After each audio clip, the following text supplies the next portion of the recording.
said,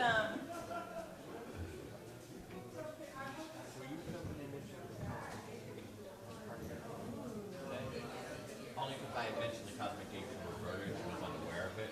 She had the aid. No, not Roberta. Solon. It's not necessary. I mean, she can look it up, but if you were, I was going to point it out to her because we usually sit together. let me see. You had it up on your Hildegard day. I did. Yeah, so. And I'm so sorry once again they're giving you a room without acoustics. God bless. Yeah, I'm going to do cosmic deck. Yeah, we're going through portals. We're going through some All right, portals. break a leg. Thank you.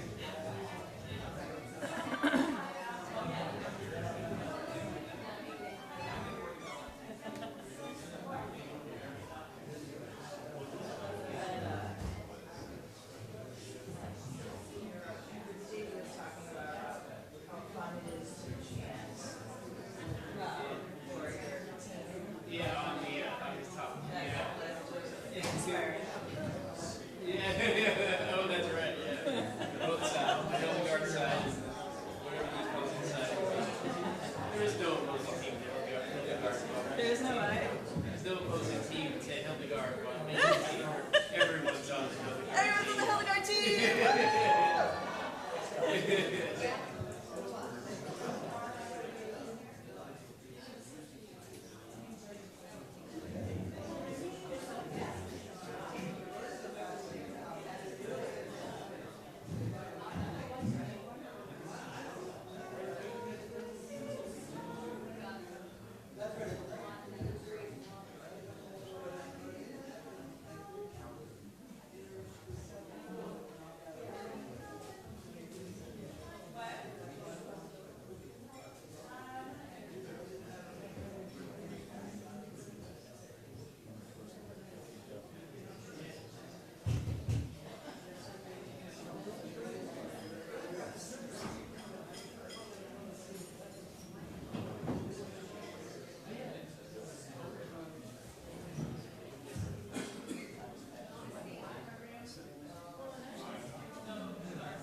years ago, thousands of miles away.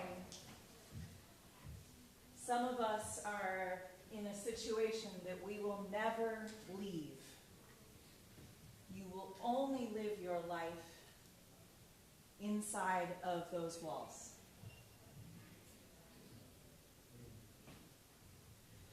You will have the opportunity to experience everything that life can possibly offer, cloistered in a room, in a place where you have been placed, in Hildegard's case, against her judgment, will, whatever, as a child.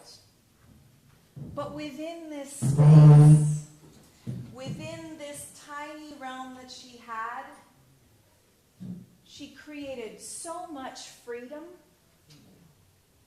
for herself, for the people who she was leading and holding in that container of space, to grow their understanding of the whole universe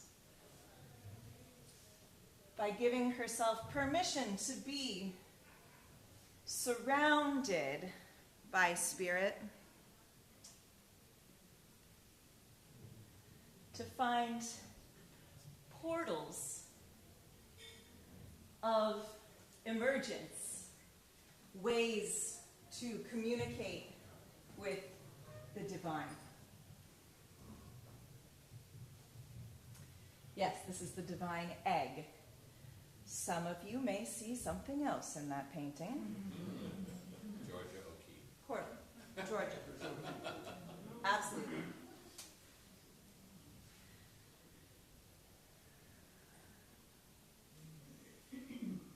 Hildegard wrote many books on botany, biology. She wrote morality plays. She thought about awe, as we did with JD today, a lot, and felt lots of awe for creation and lots of communion with creation. What we were just able to do was to create a tiny chord that, to her, that piece of music was what the nuns saw her singing and glowing lit from within, which led to her sainthood. Here she is, observing this very cool multiverse. And as I explained in my concert the other night, the reason we have her visions, her stories, was that she wrote them down. She painted them, and she had people in her life who would collect them, collate them, copy them, paint them beautifully. And to this Reason Codex, which was probably finished around 20 years after her death, and which I shared with you, I found in college as I was hoping to start to create the music of women's voices. I wanted women to sing through me. I wanted to be a hollow bone for the sounds of women that I had never heard in classical music. And when I first found her, I found this book in a facsimile in my university. And guess what? It's online. I didn't know this until I was getting ready for this concert. So you can go inside the book and you can turn the pages. And what you guys all just did was to sing, I will select this, Ave Generosa, e gloriosa intacta puella pupilla, where you're saying, hail to the glorious, intact young woman who became the vessel to carry God to us. Hail Maria. And we're going to Hail Maria again. But you guys were creating the red tone. And Hildegard thought of this sort of departure from and return to a tonic tone, so you guys were creating my tone. Let's just do that much one more time as we sort of think about how this was a big development in notation for people to write something down to preserve it, which happened in the West and didn't happen in the East. You'd have people continue singing the same songs to one another for the next 1,000 years in India, but in the Western world, this saved her work for us when they decided no more composing. No more composing. We will only have the Gregorian chant book, and this is all that we will have. And that continued for hundreds of years. So, let's get it back. I wanted to create the G because it was nice. You guys sounded really pretty singing the G. Ooh, I know it's a little high, but you got it. So high, many notes.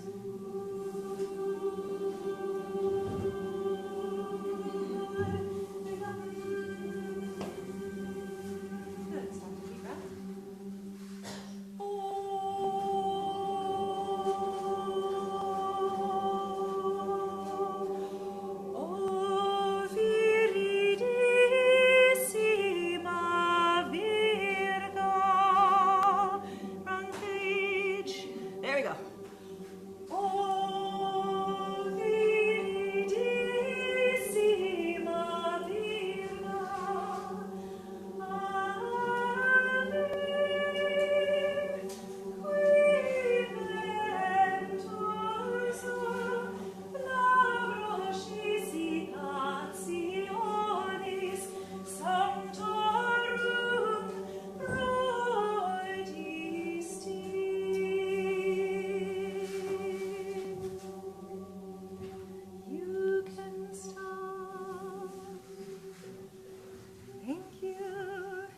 This is actually the chant that we were just doing.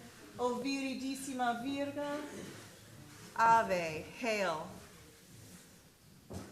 Can you read that at all, or is it too small? Yeah, a little bit? Okay. So, well, we'll come back to that. Oh, wait, no, we won't. This is what we're singing.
Thank you.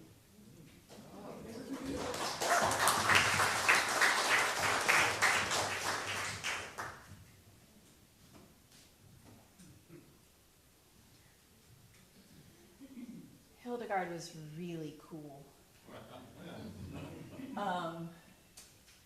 And she saw herself in a much larger context of really cool people who had had spiritual experiences like hers and who would be included in this company of heaven.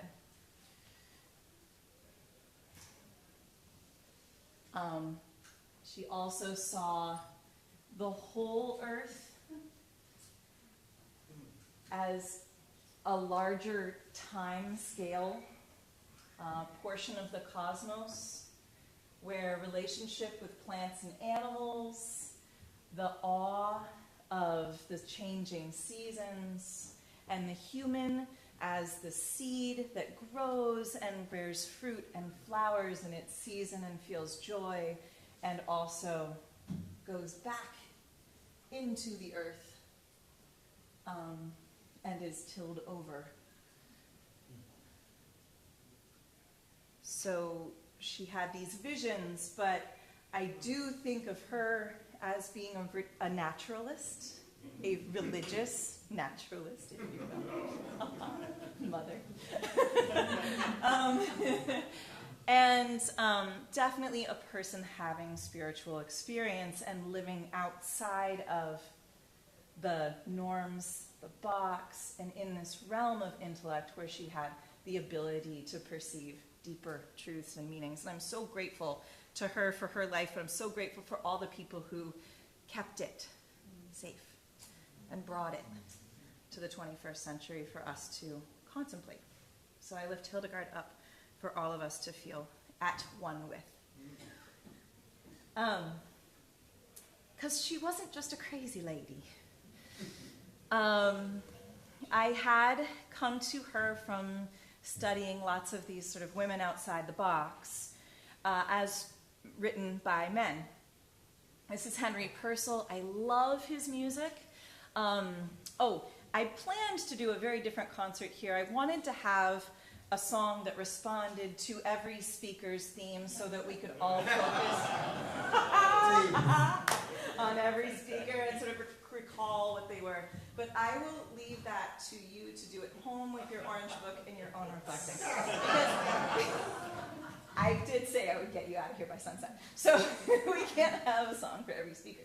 But these themes of being a person who is brave enough to step outside the box, to think outside the box, to live a little bit extra.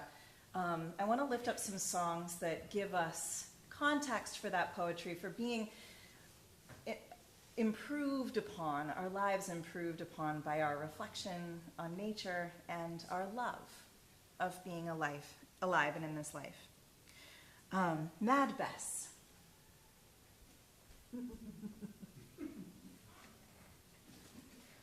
Poor Bess. From silent shades and the Elysian groves, where sad departed spirits mourn their loves, from crystal streams and from that country where Jove crowns the fields with flowers all the year, poor senseless Bess, clothed in her rags and folly, is come to cure her love-sick melancholy.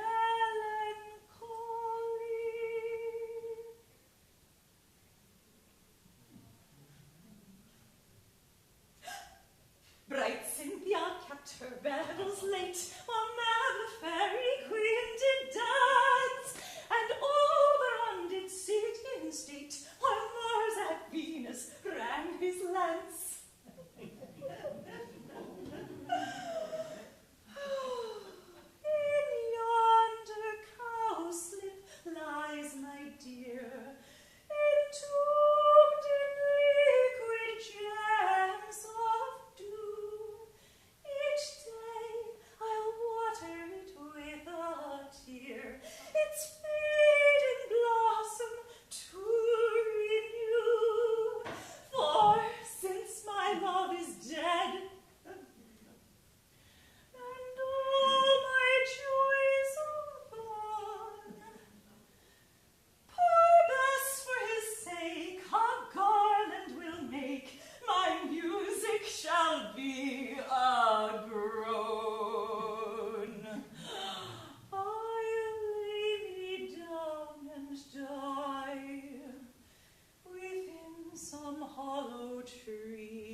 and cat, the owl and bat, shall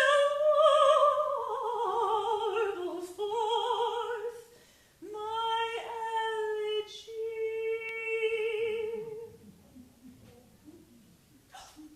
Did you but see my love as he passed by you, his two flaming eyes? If e'er should come nigh you, they would scorch up your hearts. Ladies, beware thee, lest he should dart a glance that may ensnare ye. Hark, hark, I hear a chariot bell. His boat he will no longer stay. The furies lash their whips and call, come, come away, come away. Poor Bess will return to the place whence she came. Since the world is so mad, she can hope for no cure. For love's grown a bubble, a shadow, a name, which fools do admire and wise men endure. Cold and hungry am I grown. Ambrosia will I feed upon, drink nectar still and sing. Who is content does all sorrow prevent, and Bess in her straw, whilst free from the law, in her thoughts is as great as a king.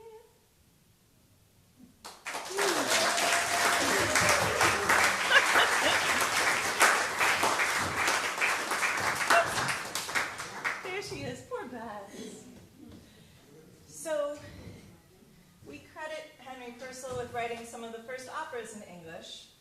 Obviously, that was not a whole opera, but it could have been. He makes so many different big changes during that piece that you feel them so much. And if I had it to do, I was going to sing for you my favorite piece about the fairest Isle of England, comparing it to our beautiful island home here. But I do want to bring you into what we've experienced of coming away from something. We are not in an institution like Bess, where we get to look at every flower and, pour over our navels and, oh gosh, overthink things. But we do get a space here to be in a container with people who like to think. And I love that and treasure that about Iris, and I love and treasure that about Star.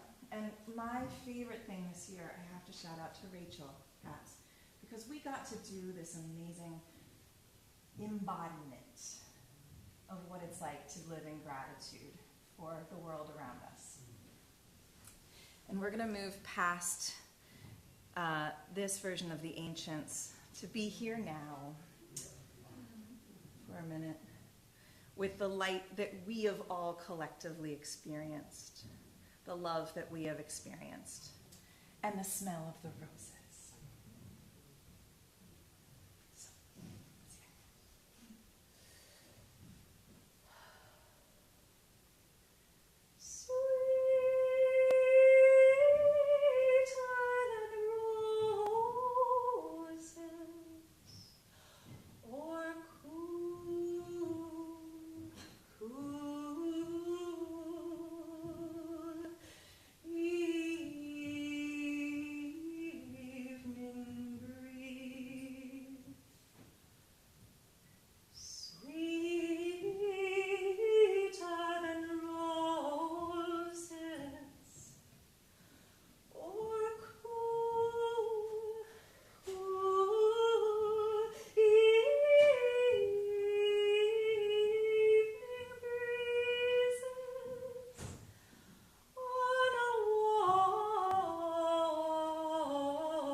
then shot like fire, oh, oh, oh, then shot like fire, oh, oh, oh, then shot like fire, oh.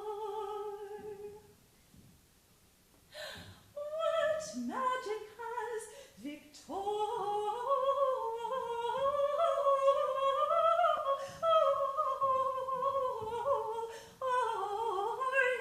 love? What magic has victorious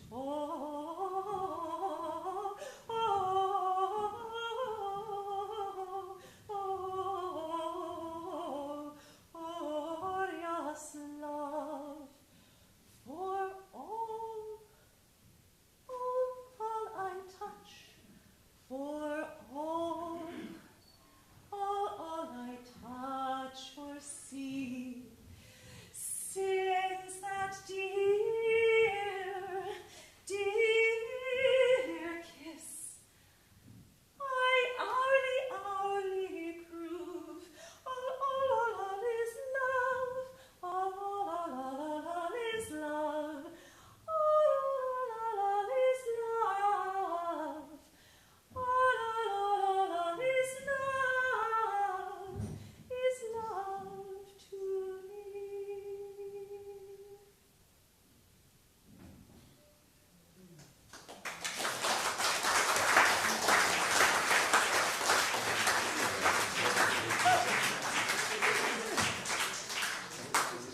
Did you get it? Okay, just make sure. I loved getting to do that every morning. Oh my goodness. And the smell of the roses while we were doing our whole thing, it was just, oh, woo. If you haven't had a chance, tomorrow morning, please, I will see you there. I would love to ask Frank to please come up. So that we can do just a little bit of music making together. Another great joy has been to work with Frank and Calvin. Father. Keeps coming out that way. In the chapel and with the beautiful choir, you've done such an amazing job. I think you'll notice.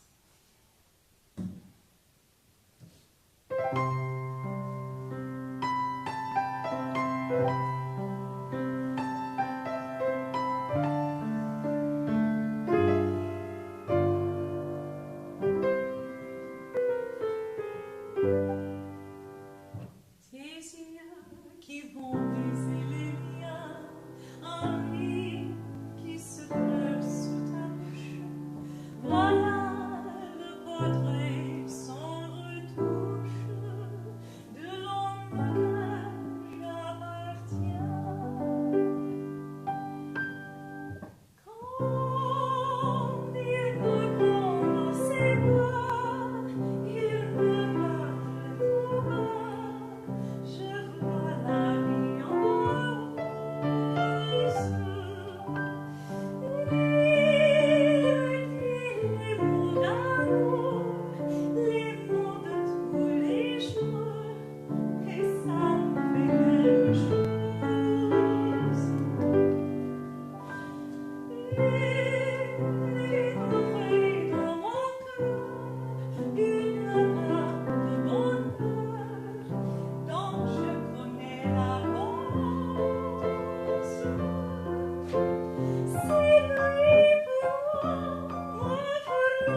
that mean I'm done? No, we got a couple more for you. Just a couple though. Just a couple. What is our time looking like? 8:07. I will get you out there for sunset, I promise. Wait, we're gonna come back to that. Wait, no. Where'd it go? Hold on. Jason, can we sing a light song? Is that okay? Light song. Yeah. No, sorry. The one violin or the Light. You're talking about this one. Light. We're going back to England. We're going to Handel now for a moment. Because while I hope that we all get the opportunity to be in love and feel the transformation of love, love for each other, love for our community, love, romantic love, yay, yummy. Let's at least love our sun. Eternal source of light divine. This was written by Handel for the birthday of Queen Anne at the time.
Such a good sport and such a lovely friend. Thank you so much. We read that today. In fact, we performed it here a couple of many years ago, and I brought it back, and he's like, sure. Absolutely, we can do that. And I have some other willing friends who are going to join me up here in just a second. But first, a little love for my mother and for all of us whose mothers are not here. Our Mother, who art within us, hallowed be thy name. Thy ways evolve, thy will calls forth this earth that is now our heaven. Give us this day our daily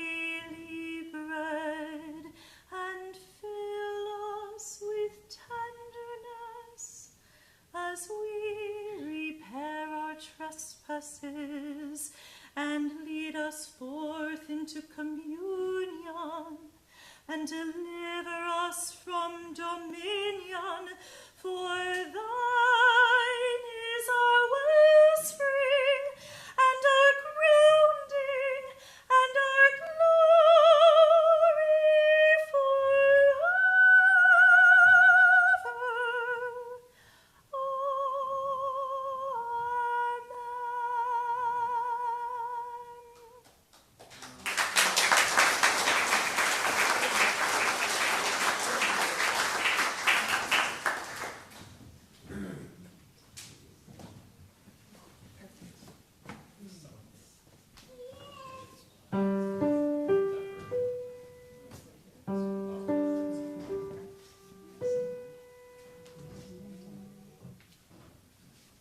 I like this.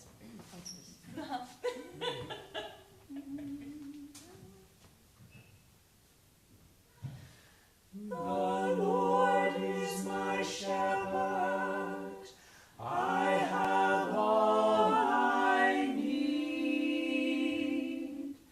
She makes me lie down in green meadows, beside the still waters she will lead. She restores my soul, she rights my wrongs.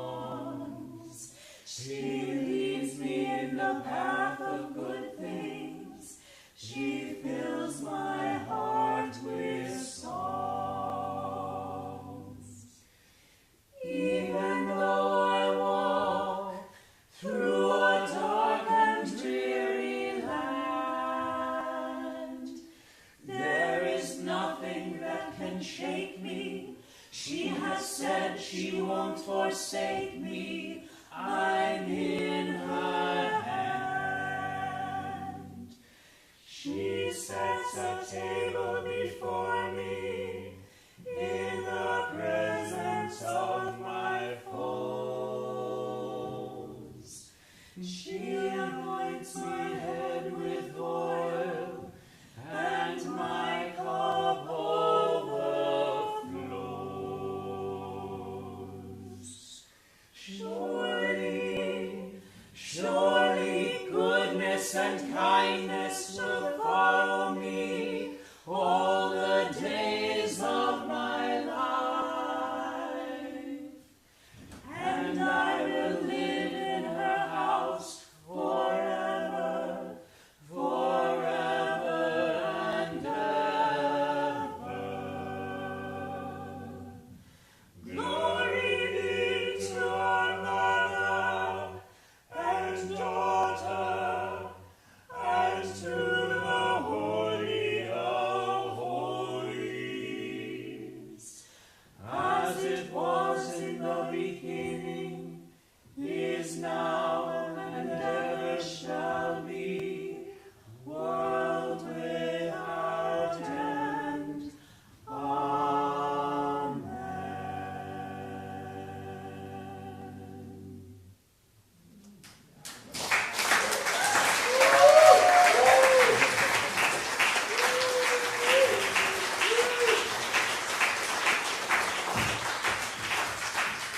Thank you, Ruth and Marion and Jason.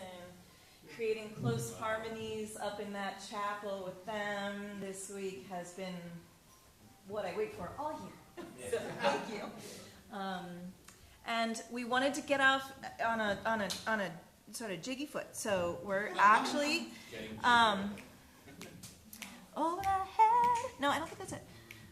Well, you want to do that one? I was gonna do. Well, we did this one already. Let's do this one.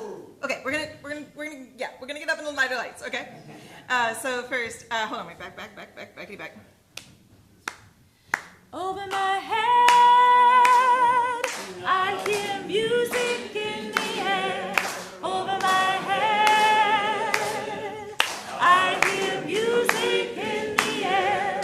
Over my head, I hear music in the air. There must be joy somewhere. If you feel like that,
think that's as much time as I've got, so I would like you to take it with you, this little light of mine.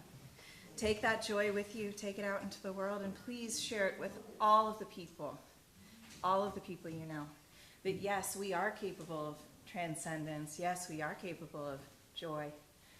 Yes, we are capable and are in a long tradition of people who have been lifting up this kind of energy. Thank you all for doing it this week. Thank you for being here.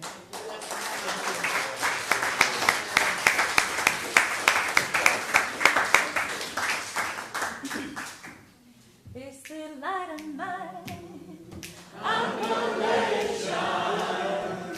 This little light of mine, I'm gonna let it shine. There we go. This little light of mine, I'm gonna let it shine. Let it shine, let it shine, let it shine.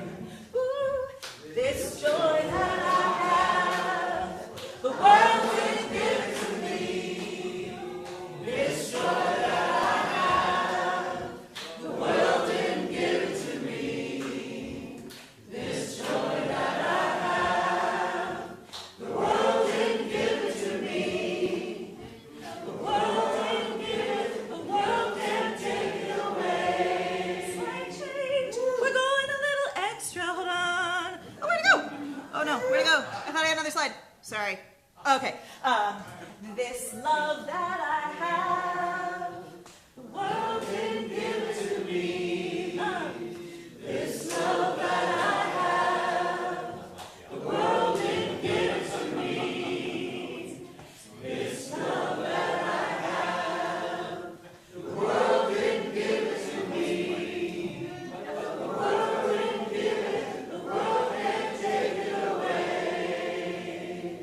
This joy that I have, the world didn't give it to me. This joy that I have, the world didn't give it to me. This joy that I have, the world didn't give it to me. The world didn't give it, the world can't take it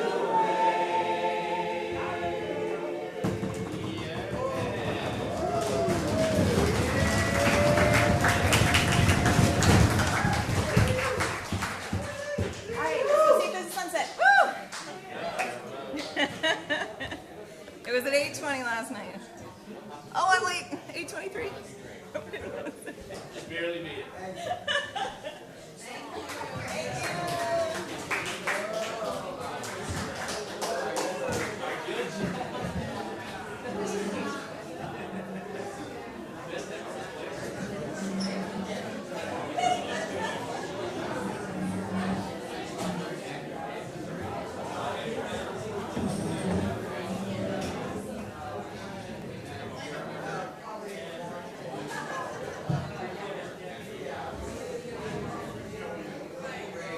Woo! Dream come true to get sick out.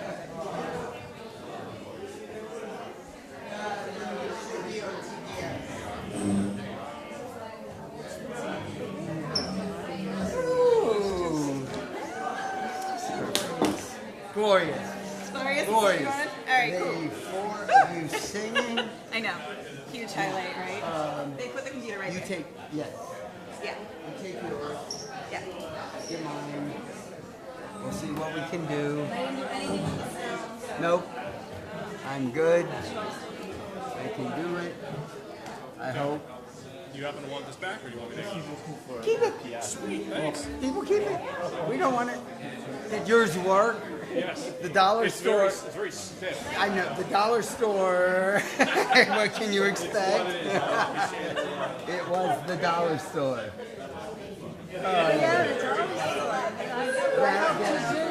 But some of them didn't turn on. Yeah, I didn't get one, so I. Oh, you didn't? No, I have no little light. Take one. Okay. Take it. That's the light of mine. Yes, I thought, I mean, I barely had enough. I guess know, I didn't have understand. enough. No, I was I only thought I kidding. did. Let's see if I can find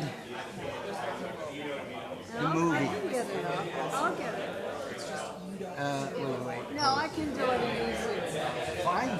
Yeah, It's TBS, I think. I think it's Yeah, really it's straightforward. on our website. Go.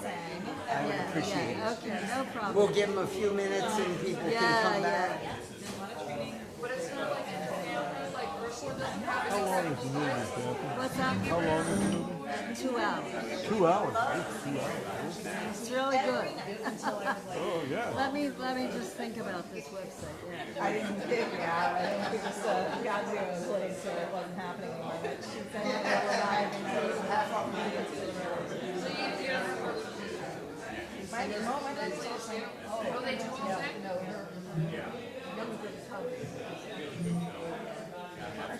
and he's a musician. But I'm watching there. I've done many of his rehearsals, and they play Beethoven. Okay, trumpets. And he's like, I want that part to be. So he sings while he cannot. Well, singing. I mean, not really. Yeah, yeah, yeah. It's not like cool. Yeah. Yeah. James sang, they sang. Yeah. And then my oldest brother raps for a living. So I don't know. So it's somewhere. Oh, somewhere in there. Well, my father Played father all his life. My memory is so musical.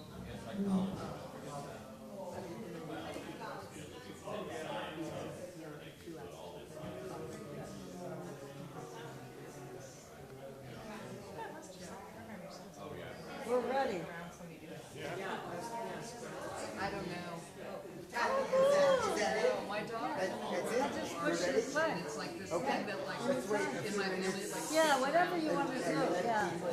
I can't do it at all. And so just like, Yeah, I hope so. I love it. Yeah.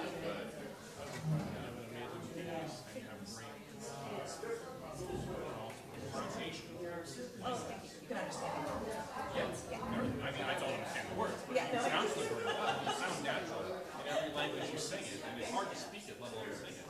So that's incredible. Very well done.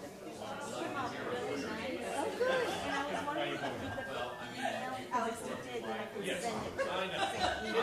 Yeah, that email in the list. Is my email. I'd like it to Oh, catch I on. didn't I get just your forgot that you knew it. I'm like far away from my house.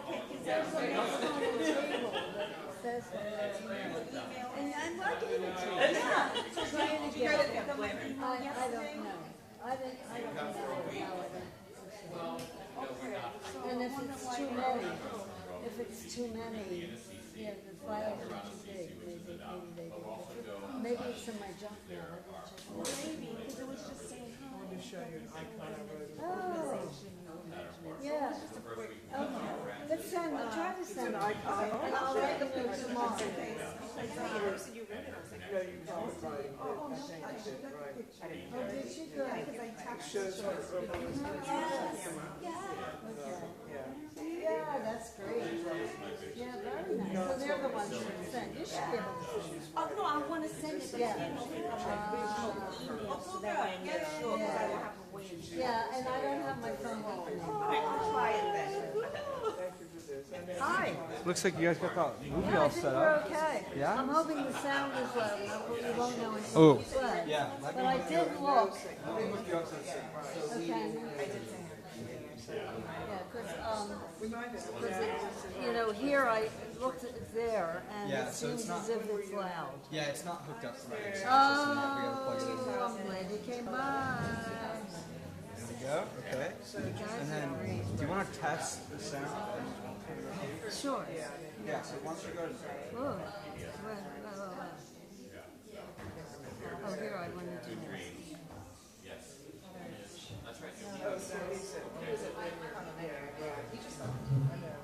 Yeah, I should be hearing something. We shall harness for God the energies of love. And then for the second time in the history of the world, we will have discovered fire. Yes, and yes. The beginning. Okay. Great. Okay, Great. cool. Do you need Yeah. anything else from me? I don't think so. Do you guys know where all the lights? Are you gonna turn on? I don't know anything about lights. Okay. Yeah. Yeah, so you I can, assume you're gonna. why don't you tell somebody who's gonna be here? Yeah. Okay. Yeah, we would need to turn the lights out, yeah, to really get the drama. Yeah, I'm sure somebody. The Are lights. those two there? They're it's the just those. lights, okay. Easy peasy. Yeah, good. Okay. Awesome. All right, awesome, that's right. You guys are awesome. I was telling Joe, you know, I said, I can't, I mean, you don't meet this anywhere else. Where, you know, you say, oh, you know, something. Well, if you need anything else, just call us. Pardon me? Usually I can hardly get something done, you know. So it's really, yeah, keep that spirit up, because that is special, and that would change the world. Yeah, yeah. So, oh, you were wonderful. This isn't your talk, is it? You're just pressing play on a movie? Yeah. That's, Okay. Yeah. Okay, cool. Good. Yeah, you don't have to worry. I mean, yeah. You had much more to do. I did mine this You year. did yours last night, I know, and I absolutely, sorry, I had to take this medicine, I got tick bites. Oh, no. I know, I came out with 2, and then I found 2 more tick bites ticks on me while I was here, like a couple days later. And then I watched one of them pop up, and I was like, okay, so I'll do the doxycycline, and it's like a major hit of antibiotics. And I don't usually notice, but last night after dinner, I just went bam down. I have had one. So what I was worried was that it was going to trigger. Yeah, yeah. Like it's not like it's not. You know. That's good. I missed the panel show. I missed my girl up in the. Yeah. Sorry, but I'm gonna watch the recordings. Okay, good. Yeah, they exist now. That's good. We're in there forever. That's right. Okay, take care, and thanks again. Thank you. Thank you. Wonderful performance. I don't know. Testing? That's not on, right? How do you turn this one on? Just push it and hold it. Okay. And stop. And you can, yeah, and I'll probably use it a couple minutes so I can leave it on. And then push it to go up. Yeah, just hold it. Just hold it. That's good. So what's your name? I'm Cole. Oh, It's Cole. not actually spelled like this. No. Do you know Heather from FAS? She's the FAS. She's in charge of FAS. Her daughter. No, that's cute. So what is it? COLE? Yes. And there's somebody who's from the Cole. That's great. And how many times have you been here? This is my third son. Oh, great. And then you're an expert. I'm getting there. I'm Train the young ones up. Yep. The Yep. young ones. How many? Is it 2 hours? It's 2 hours, yeah. Oh boy. Okay, press play.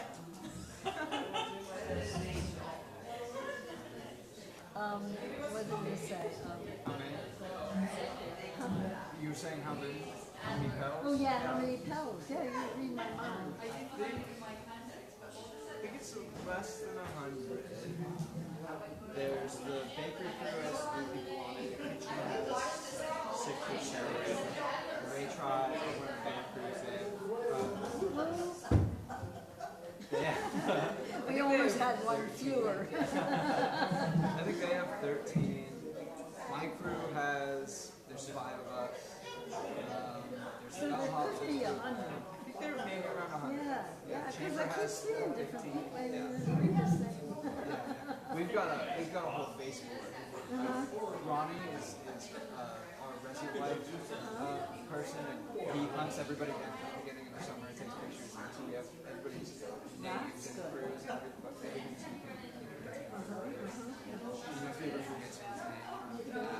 Yeah, is somebody in charge of the crew, like you said you're part of the. I'm the conference services supervisor, and each crew has a supervisor. Okay, yeah. And then So you get after anybody who's not working. my crew's good. They're probably all good. I don't see anybody not working, but. Like, are we waiting for something? I think that the event is scheduled to start at 8:45. I know, but I thought Calvin was gonna round people in. Let me just see if I can find him. Okay. And then we could start.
So I think it's just about 8:44. It's 8:44, so we're supposed to start at 8:45. Let's do it. So yeah, let's do it right now. And I just want to say that it was put together by, produced by Frank and Mary Frost, who are on our, on our board, and they're wonderful people. It took them only 13 years to do this.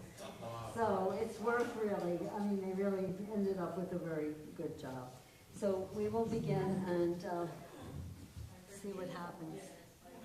And then afterwards, if you're still here and want to talk, but I can't imagine that we'll do that for too long. Anybody is still Why am I getting nervous?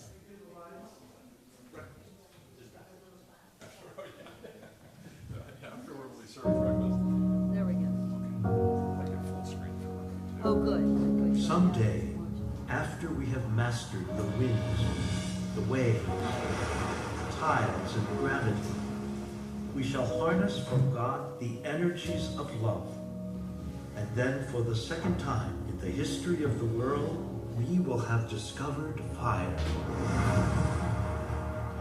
He is a Jesuit priest, and yet he's a scientist. He was a paleontologist, dedicated with equal passion to God and to the earth. His new insights into evolution create conflict with religious authorities. Teilhard de Chardin, you said we need a new God. His life is rich with human drama. From the time he was a very young child, he became frightened to death of perishability. He spent almost all the rest of his life trying to tie himself to something that does not perish. Donc les parents de Pierre avaient leurs 6 fils au fond. 2 ont été tués, 3 ont été blessés. Seul Pierre n'a rien eu et leur mère de dire à l'issue de la guerre, c'est que le bon Dieu a d'autres projets pour lui. Teilhard de Chardin establishes close relationships with several women over the course of his life. I have experienced no form of self-development without some feminine eye turned on me, some feminine influence at work. Teilhard leaves a profound legacy in a world starving for hope and love, recognizing the primacy of spirit amidst a rapidly transforming technology. This man has given us a vision of hope that really is hope and not pipe dreams. That is the stuff of prophets.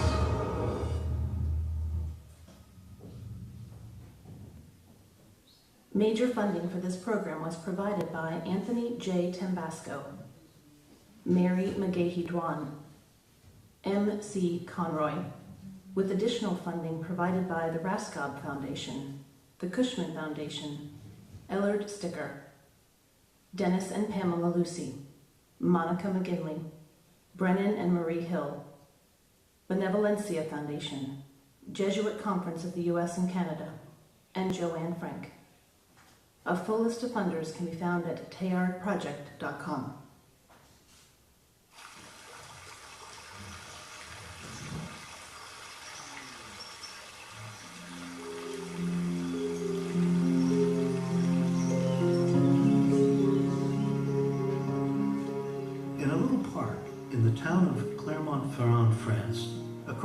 street from where his family once lived, there stands a sculpture erected by the city in Teilhard's honor after his death. It is the image of Jacob wrestling with the angel, also called Wrestling with God, inspired by the 32nd chapter of Genesis. And on the pedestal of the statue are inscribed the words spirit and matter, words which characterize Teilhard's interior struggle to reconcile his love of nature and his love of the divine spirit.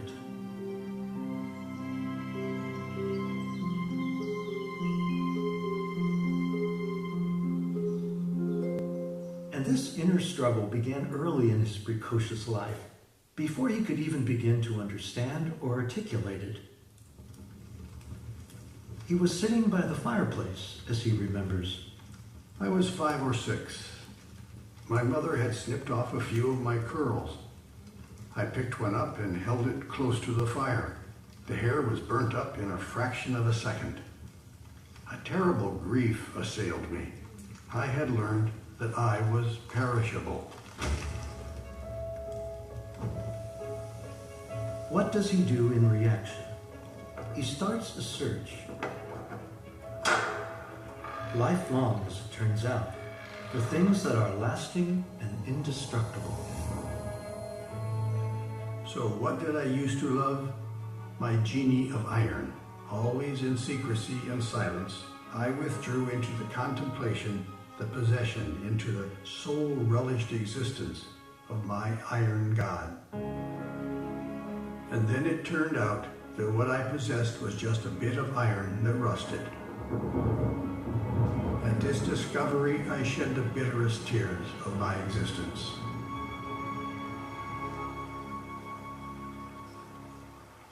Still searching for the permanence he craves, young Pierre turns next to stones, often on the shore of the river Allier running alongside his family's property. He learns to name them and carefully label them. The mountainous Auvergne region of France is perfect for this new passion.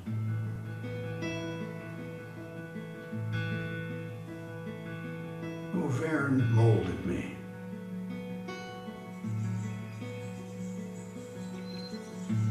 Auvergne served me both as a museum of natural history and as a wildlife preserve.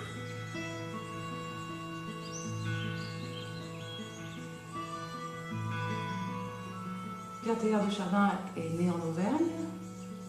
C'était le frère de mon grand-père maternel, Joseph. L'Auvergne lui a apporté une variété de paysages, une variété géologique. Son père était chartiste, lui a appris à connaître cette Auvergne, à la comprendre, à l'analyser. Daily walks with his father, and later alone, teach him to see, to really see the contours and shape of the land, its stones, flowers, insects. To Auvergne, I owe my delight in nature.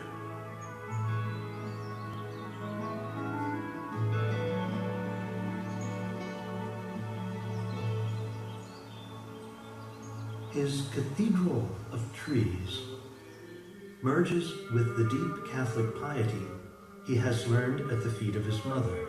Leur mère leur avait appris aux 11 enfants à prier, à vivre avec cette présence chrétienne, présence du Christ dans leur vie. Every day, Teilhard's mother walks up the long hill to the little church in the town of Orsine. This is where her son Pierre is baptized. Teilhard will be true to his mother's faith over the years, although he will transform it according to his own insights and his understanding of evolution.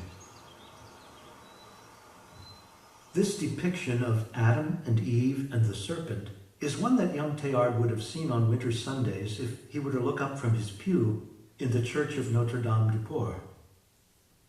Who knows how it affected this young boy, unaware that Adam and Eve would impact the rest of his life.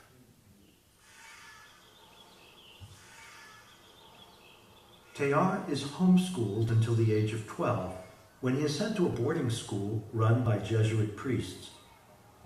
There he excels as a student and is so impressed by his Jesuit teachers, he seeks permission from his father to become a Jesuit himself. It does seem to me as though God is offering me a vocation to leave the world. His first 2 years of Jesuit training are dedicated to shaping the spiritual formation of this conscientious and eager future Jesuit. But Teilhard is brought up short by the required daily reading of the spiritual classic, The Imitation of Christ, which instructs the reader that to become close to God, one must shun the world. The dominant spirituality in the Catholic Church was as flight from the world in order to preserve oneself from the world and to see the world as a place of testing. And if you're past the test, well, then you move to the real world, which is heaven. This is the greatest wisdom, to seek the kingdom of heaven through contempt of the world. An intense lad, Pierre Teilhard does his best to embrace this instruction, but it results in an inner tension that will take years to resolve. How can he forego his attraction to the earth he loves so deeply? He felt, as a seminarian and as a young priest, the tension between belonging to God and belonging to the earth. He thought that he did not, at this point in his life, see how to synthesize the two. I remember my pathetic attempts to reconcile the narrow path to God found in the Imitation with the attraction I found in nature. I seriously considered the possibility of completely giving up the science of rocks in order to devote myself entirely to so-called supernatural activities. C'était pas si facile dans l'Église d'exprimer l'amour du monde. Oui, c'était pas si facile d'exprimer cela. De voir qu'à l'intérieur du monde se jouait le salut de Dieu. He was very torn. He had to choose, does he devote his life entirely, exclusively to God, or does he devote his life exclusively to the earth? In March of 1901, at the age of 19, I vow perpetual poverty, chastity. Pierre Teilhard kneels in the novitiate chapel and pronounces lifelong vows to be a Jesuit. I promise that I will enter the Society of Jesus to spend my life in it forever. Still, Teilhard's struggle between the material and the divine will not be easily resolved.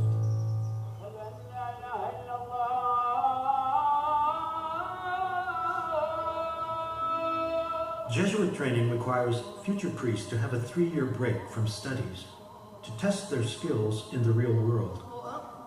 When this time comes for Teilhard, he is assigned to Cairo, Egypt. He was for 3 years in Egypt in a college of the French Jesuits, Le Collège de la Sainte Famille, which still exists for boys and largely Muslim boys. And Teilhard was to teach physics and chemistry and also look after a little museum.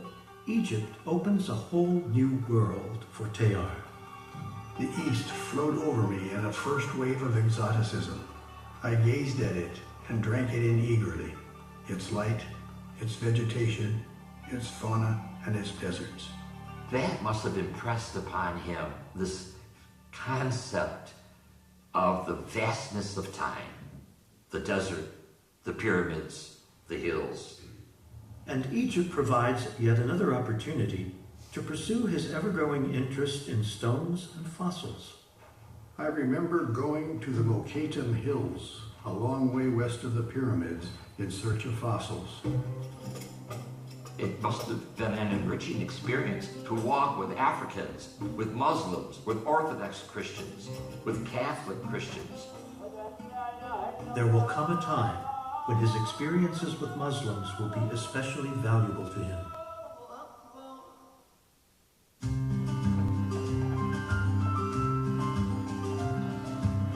From Cairo, Teilhard goes to Hastings, England, to continue his dream of becoming a priest. French Jesuits had moved their theology school to England after French law banned religious orders from teaching. Teilhard will study there for 4 years. it's another perfect place for him. He immediately begins to explore and writes home, Naturally, one of my first preoccupations was to see what the countryside had to offer.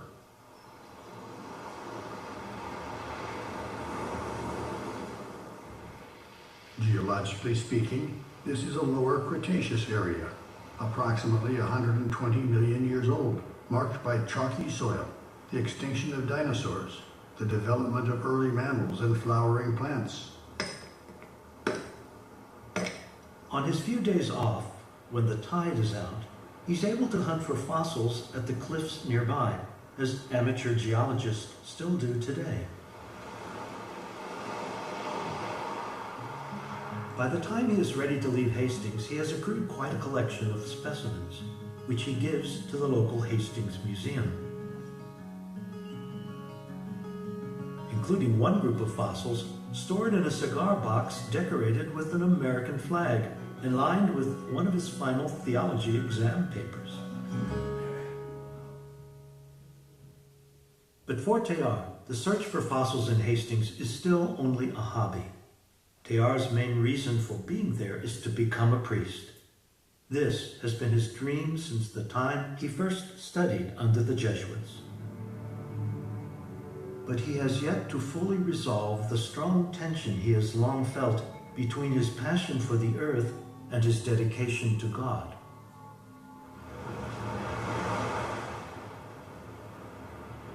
I was in a somewhat muddled spiritual complex within which my passionate love of the universe was smoldering, without as yet the power to burst into open flame. What happens is a switch around when he discovers evolution. At first, I was far from understanding and appreciating the importance of the change I was undergoing. All that I can remember of those days, apart from that magic word evolution, which haunted my thoughts like a tune, all that I can remember is the extraordinary solidity and intensity I found in the English countryside, particularly at sunset, when the Sussex woods were charged with all that fossil life which I was then hunting for.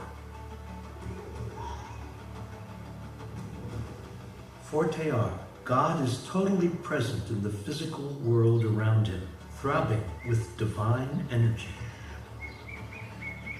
But this is not the world or the God that he is being taught.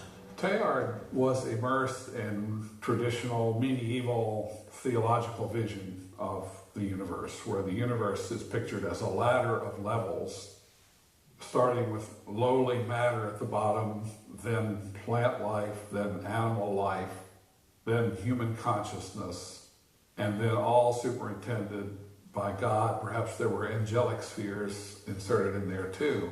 What I call the static, vertical, hierarchical understanding of the cosmos. What Teilhard did is to take an evolutionary interpretation of the great chain of being.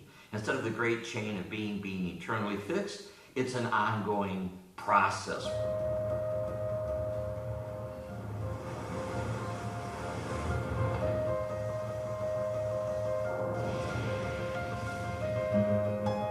The world suddenly acquires a new dimension for Teilhard.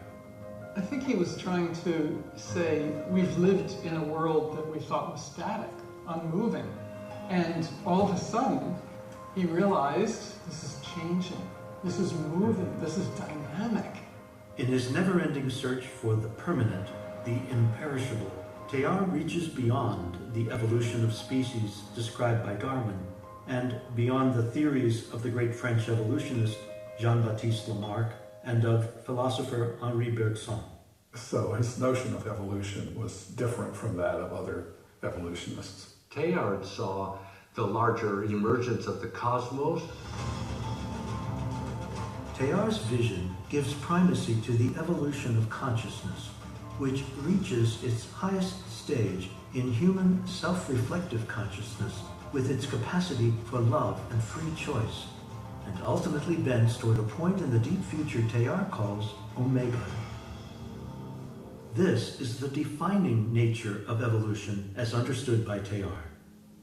Until that time, my education and my religion had always led me obediently to accept, without much reflection, a fundamental difference between spirit and matter, between soul and body, between unconscious and conscious. The idea of soul and body has plagued philosophy since its inception. Teilhard, I think, saw a solution to this problem in two ways. Number one, he claimed that matter is essentially energy. Thank you, Albert Einstein. But that energy was quintessentially spirit. And so he claimed that the universe is ultimately a spiritual universe. Ultimately, the stuff of reality is spirit. And from a very early age, he was searching, as he described it, for something enduring. Teilhard has found at last the God he had sought in vain as a child. I no longer doubted but that the supreme happiness I had formerly looked for in iron was to be found only in spirit. You can well imagine, accordingly, how strong was my inner feeling of release and expansion when I took my first, still hesitant steps into an evolutionary universe. I saw that the dualism in which I had hitherto been enclosed was disappearing like the mist before the rising sun. Spirit and matter. These were no longer two separate things, but two states or two aspects of one and the same cosmic stuff. This is one of the most intriguing things about Teilhard. Spirit matter, the psychic dimension of the material world, that matter is not dead, it's not inanimate, evolution is not purposeless or random, but it is infused with spirit. Teilhard is somebody who bridges worlds of theology and science and somehow grasps what the mystic and what the astrophysicists are talking about, and sees a convergence. Evolution is creation, an unfinished creation. The process of creation continues even now.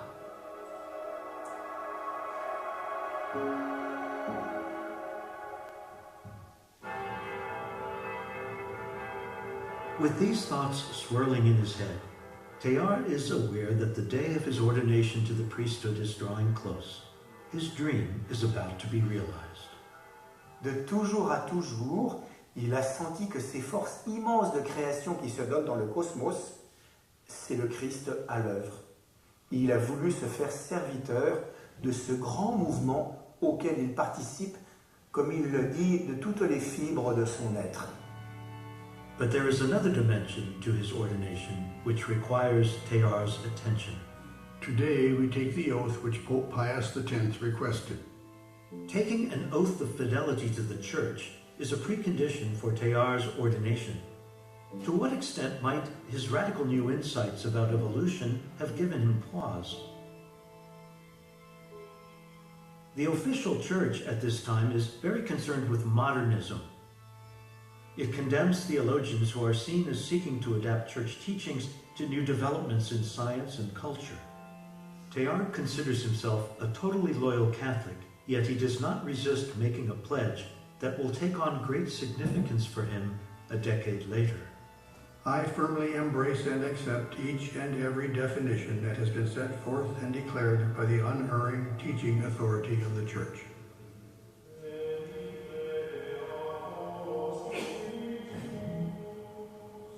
Just months after his great aha, when evolution changed his life, Teilhard prostrates himself before the altar of St. Mary, Star of the Sea Church, and arises a priest, later describing what this means to him. Because I am a priest, I am determined in the future to be the first to realize what the world loves, what it seeks for, what it suffers. The first to join in the search, to feel with the world, to know suffering, more widely human and more nobly of this earth than any man who serves the world. Is he resolving his inner struggle between spirit and matter, whether the only way to find God is through rejection of this world?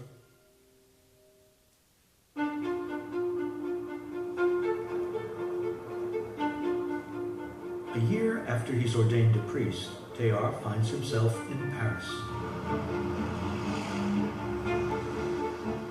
I'm writing you from my new residence. My window lets in all the hustle and bustle of the city. There's a subway station right at our door. On the whole, it's pretty exciting to be perched above such a vibrant spot.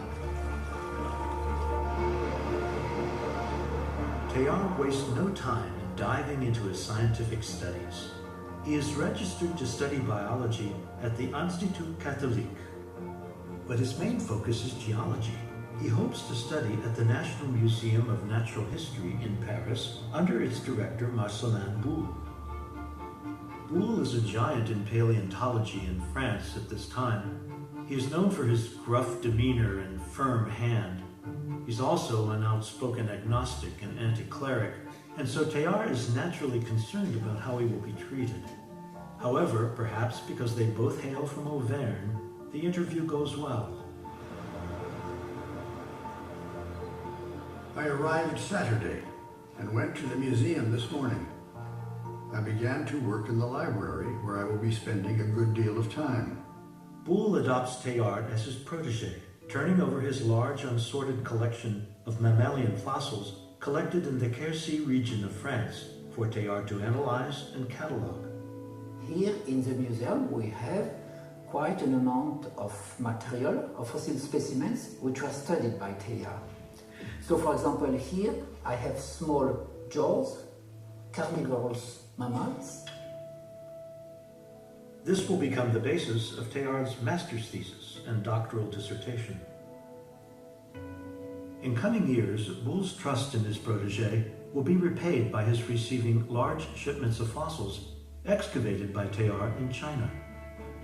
Teilhard's potential for success as a geologist appears unlimited.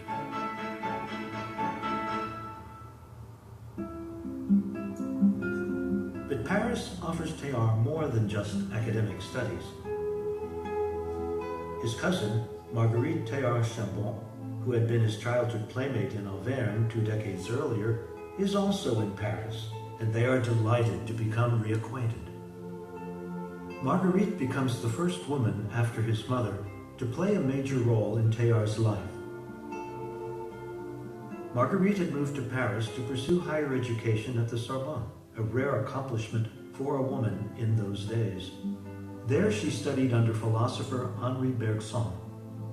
By the time Pierre comes to Paris, she has served as a headmistress in an elite girls' school for more than 10 years and is well established in Paris society.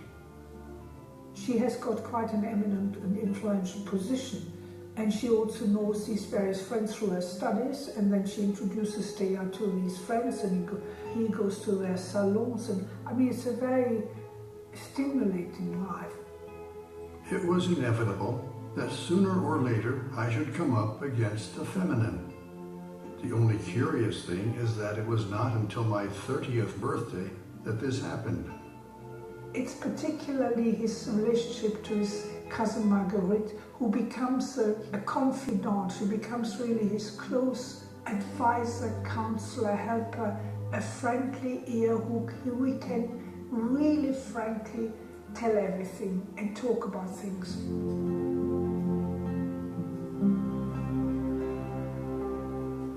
Clearly, his cousin Marguerite was a great inspiration. And that's what he got from many, many women who were themselves seeking a more robust spiritual form. I think he found in women, or in relationships with women, he found something deeply satisfying that was part of his whole articulation of a future direction. From the critical moment when I rejected many of the old molds in which my family life and my religion had formed me, I began to wake up and express myself in terms that were really my own. I have experienced no form of self-development without some feminine eye turned on me, some feminine influence at work. Back at the Museum of Natural History, Teilhard excels as a student.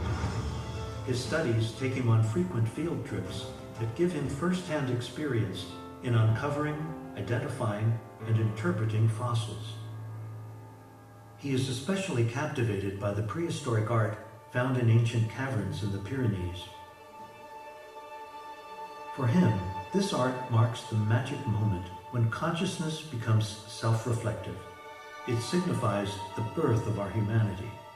I found a marvelous sight in one section where the roof is covered with magnificent bison, painted red, yellow, and black, and with an extraordinary degree of clarity and expression. He writes with such ecstasy. A hand must have touched these rocks so many hundreds of thousands of years ago. I especially liked the one which was pictured in the midst of a charge and whose eyes were livid with rage. Very good meditation material can be found by looking at these vestiges of prehistoric man. I like to look at it alone, in an absolute silence, disturbed only by the drops falling off the stalactites.